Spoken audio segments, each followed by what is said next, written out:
Hello, आप सभी दर्शकों का हम विजय मेला एक कदम खुशियों की और रंगमंडल की तरफ से स्वागत करते हैं। जो ये आज का हमारा कार्यक्रम है, आप हमारा बैनर देख रहे होंगे, जन भारत रंग महोत्सव। जन भारत रंग महोत्सव, हेलो, जन भारत रंग महोत्सव। आज राष्ट्रीय नाट्य विद्यालय अपना 25वां भारत रंग महोत्सव मना रहा है और आज 21 फरवरी भारंगम का समापन का दिवस है। और इस समापन के दिवस में सारी रंग संस्थाएं, जितने भी रंग संस्थाएं पूरे भारत देश में, वो जन भारत रंग महोत्सव मना रही है।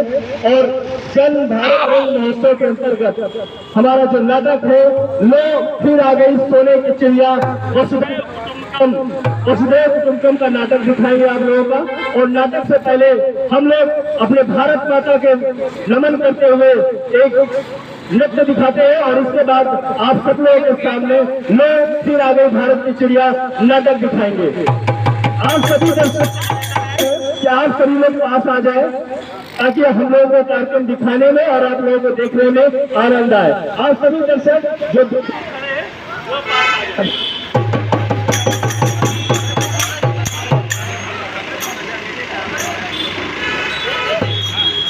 बीच में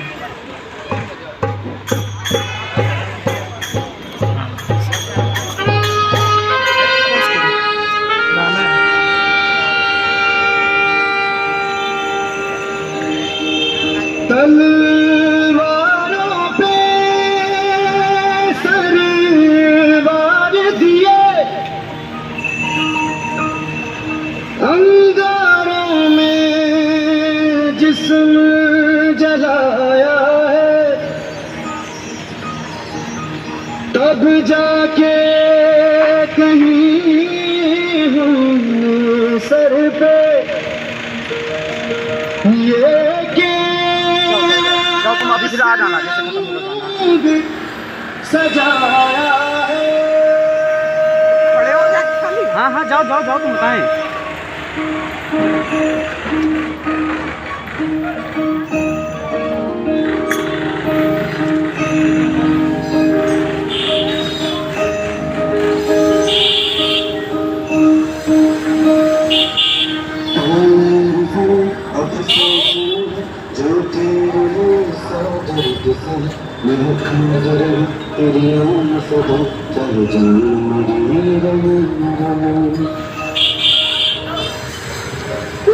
मेरी ज़मीं महबूब, मेरी नस नस में तेरा इश्क बहे, दिखाना पड़ेगा भी रंग तेरा, जिस्म से निकल के खून कहे।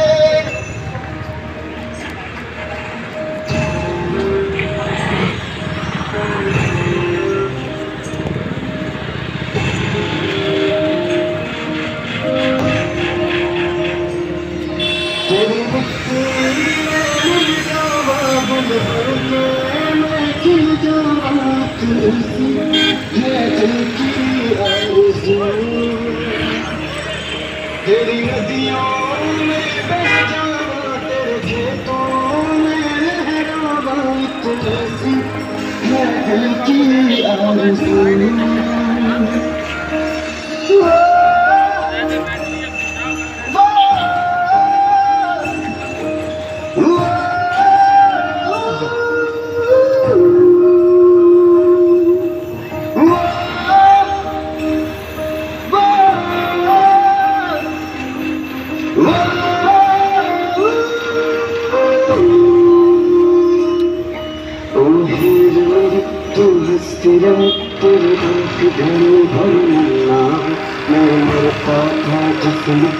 पे कभी सिखाओ जाना तुम ना हो।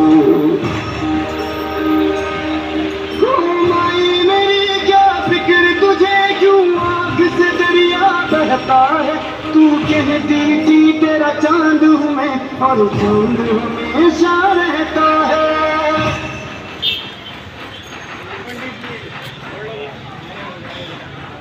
मिट्टी में जावा, गुल बन के मैं खिल जावा, ऐसी है दिल की आरज़ू। तेरी नदियों में बह जावा, तेरी फसलों में लहरावा, तुलसी दिल की आरज़ू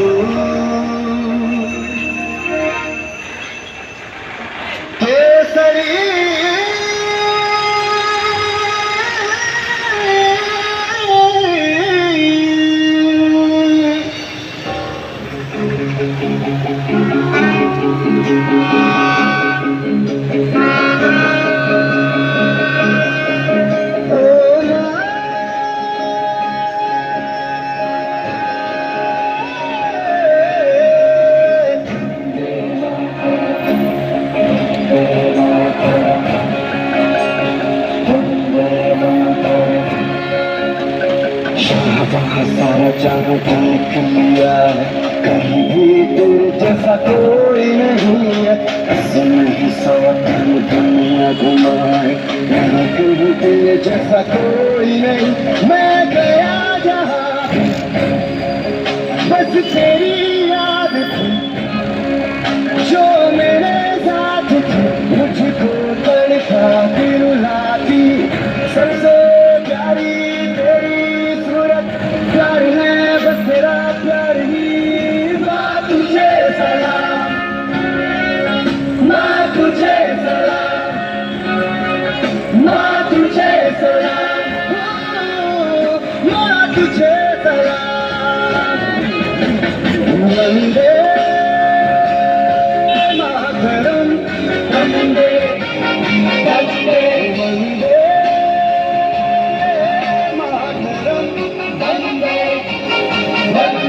वंदे मातरम, वंदे मातरम, वंदे मातरम, वंदे मातरम। अपने नाटक की तरफ से हमारे नाटक का शीर्षक है लो फिर आ गई सोने की चिड़िया। और आपको हम फिर से बता दें कि जो आज का ये नाटक और ये जो कार्यक्रम आप सब लोगों के सामने हम दिखाने जा रहे हैं, ये राष्ट्रीय नाट्य विद्यालय जो इस समय भारत रंग महोत्सव का आयोजन कर रहा है और ये 25वां भारत रंग महोत्सव है और आज इसका समापन का दिन है। इस समापन के दिन पे पूरे भारत देश में जगह जगह जितनी भी नाट्य संस्थाएं हैं, ये भारत जन रंग महोत्सव का हिस्सा बन रही है और आपके शहर में आपके जगह पे छोटे छोटे नुक्कड़ नाटक के माध्यम से अपने एकजुटता को दिखा रही है। तो हम अपने नाटक की तरफ से बढ़ते हैं। लो फिर आ गई सोने की चिड़िया।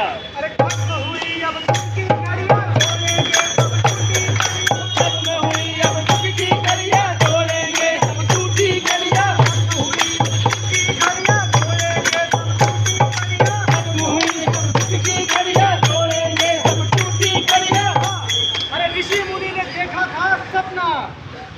मुनि ने देखा था सपना, वेद पुराण अपनाया जग ने, जिसमें से निकला नाट्यशास्त्र अपना।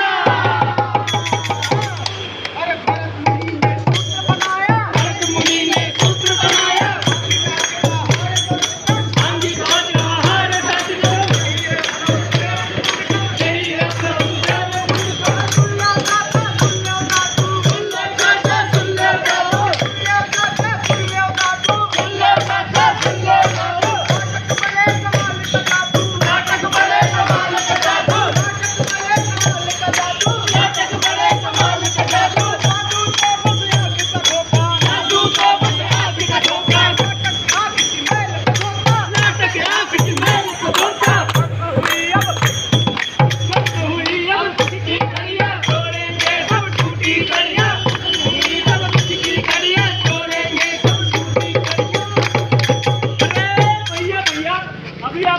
जादू की बात कर रहे थे। अरे जादू, अरे नाटक एक जादू ही तो है। अरे भैया कहना क्या चाहते हैं वो तो बताओ। अरे भैया देखो नाटक कितना आकर्षक होता है, देखो सब लोग खिंचे चले आ रहे हैं। अच्छा और पता है आज से 2500 साल पहले जब बाकी देशों के लोग गुफा में छिप छिप के रहते थे तब हमारे यहाँ नाटक खेला जाता था। और पता नाटक के आधार को क्या कहते हैं? क्या कहते हैं? नाट्य शास्त्र यानी कि पंचम वेद। पंचम वेद? अरे 4 वेदों के बारे में तो सुना था कि पंचम वेद किसे कहते हैं? अरे भाई बता दो तुमका पंचम वेद क्या होता है? नहीं अनपढ़ कहीं नहीं हम लोग। अच्छा बताओ बताओ बताओ। देखो जब देश में आते जाते हैं यानी अच्छा हमारे पूरे मेडिसिन, एस्ट्रोनॉमी, एस्ट्रोलॉजी, मैथमेटिक्स सब जान गए थे। अरे तभी तो हम लोगों ने पूरी दुनिया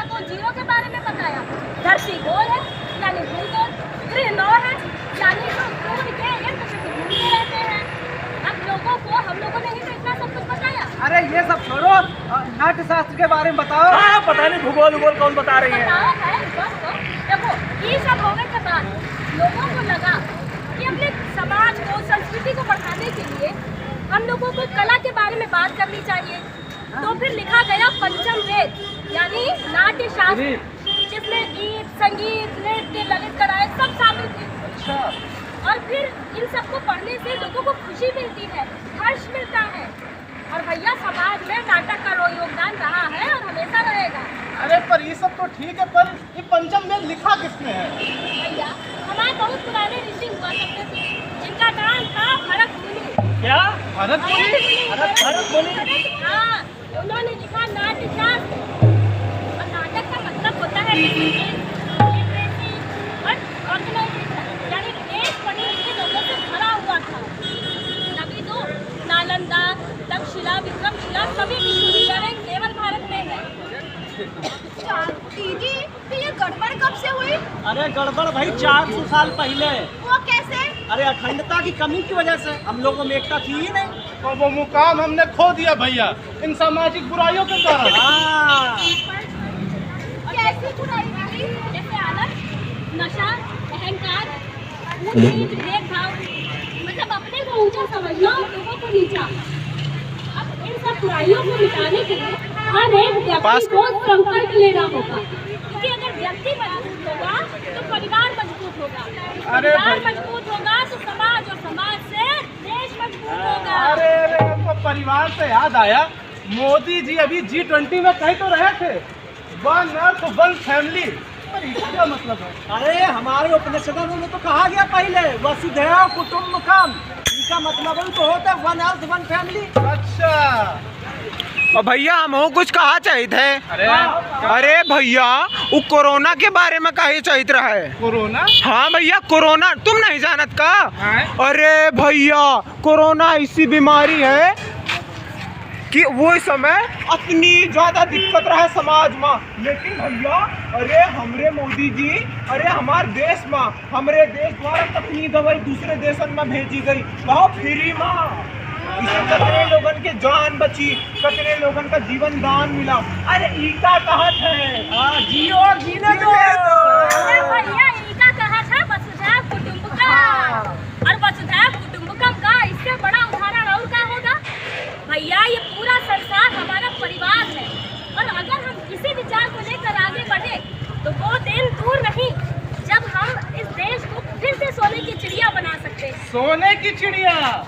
भैया सोने की चिड़िया, अरे इस पे क्या कहना है? अरे एक बात बताई, इस सोने की चिड़िया बने में हमारे नाटक का बहुत बड़ा योगदान है। कैसे? अरे देखो, हम नाटक के माध्यम से लोगों को शिक्षित करते हैं, समाज की सारी बुराइयों को खत्म करने का प्रयास करते हैं, लोगों को जागरूक करते हैं।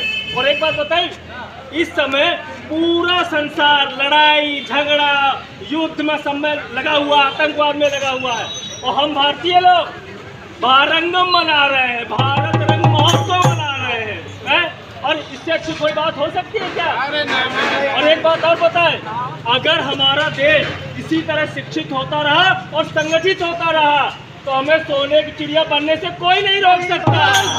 सोने की चिड़िया? हाँ। अरे लो आ गई वापस हमारी सोने की चिड़िया, लो आ गई वापस हमारी सोने की चिड़िया, लो आ गई वापस हमारी सोने की चिड़िया।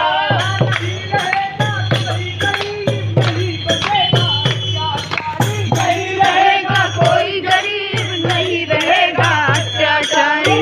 खत्म हुई अब दुख की घड़ियाँ, खत्म हुई अब दुख की घड़ियाँ,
भैया किन बातों पर ध्यान देना चाहिए? अरे लोगों को जरूरी शिक्षा मिल सकती है। अरे बहुत अच्छी बात पूछो भैया। देखो, जो शिक्षा के क्षेत्र में कार्य कर रहा हो, उस शिक्षा के क्षेत्र में जाकर लोगों को जागरूक करे।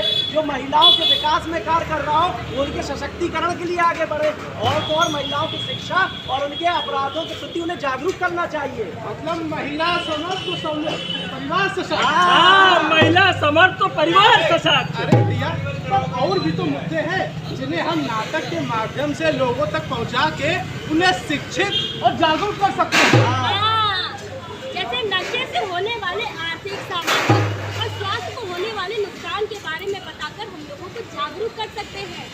भेदभाव, छुआछूत, जात-पात के बारे में बताकर लोगों को जागरूक करके एक विकसित भारत बना सकते हैं। विकसित भारत पर कैसे? देखो, लोगों को विज्ञान के बारे में बताते, अपने देश में नई नई चीजों का आविष्कार करके, दूसरे देशों पर विश्वास न करके और खुद स्वयं आत्मनिर्भर बनते। विज्ञान पर भरोसा करके ये सब हो सकता है? ना ना ना, खाली विज्ञान पर भरोसा करें थोड़ी सब कुछ हो जाए। फिर हमारे जो पूर्वज थे, कितने अच्छे अच्छे वेद लिखे, पुराण लिखे। आज की युवा पीढ़ी से अनुरोध है कि वो जाकर के वेद पुराणों को वापस से पढ़े, तब जाके हमारा सर्वांगीण विकास होगा। और तब हम सब एक साथ मिलकर सबका साथ, सबका विकास, सबका प्रयास और सबका विश्वास करेंगे, और तब जाकर हमारा देश विश्व गुरु बनेगा। अरे बच्चा, एक तो बात और बता दीजिए, जिससे हम नाटक के बारे में। अरे जो कन्या भ्रूण हत्या पर नाटक खेलकर हम लोग समाज को नई दिशा दे सकते हैं। अच्छा, ए चाचा, ये तो बहुत अच्छी बात बता हो तुम लोग। और स्त्री और पुरुष के अनुपात। हाँ, अनुपात से पूरा ही अजीब सा हो गया। हम तो इस विषय पर कल ही नाटक शुरू करेंगे। अरे लेकिन और भी तो सामाजिक बुराइयां हैं जीजी, उनके बारे में लोगों को कौन जागरूक करेगा, कौन प्रेरित करेगा? मैं बताओ। बताती हूँ। हाँ, हमारी बहन की शादी के उनके घर वाले लोग हैं, उन्हें दहेज के लिए प्रताड़ित कर रहे हैं। इस पे नाटक खेल के लोगों को हम जागरूक कर सकते हैं। अरे पर भैया कैसे, पहले ये तो बताओ। अरे देखो, तुम अपने आस-पास जो भी बुराई देखो, उस पे एक नाटक लिखो और अपने साथियों के साथ मिलके उस नाटक को मनोरंजक रूप से प्रस्तुत करके लोगों को जागरूक करो।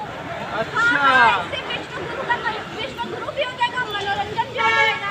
देखो, नाटक जो है ना, हमारा मनोरंजन तो करता ही करता है, हमें शिक्षित भी करता है।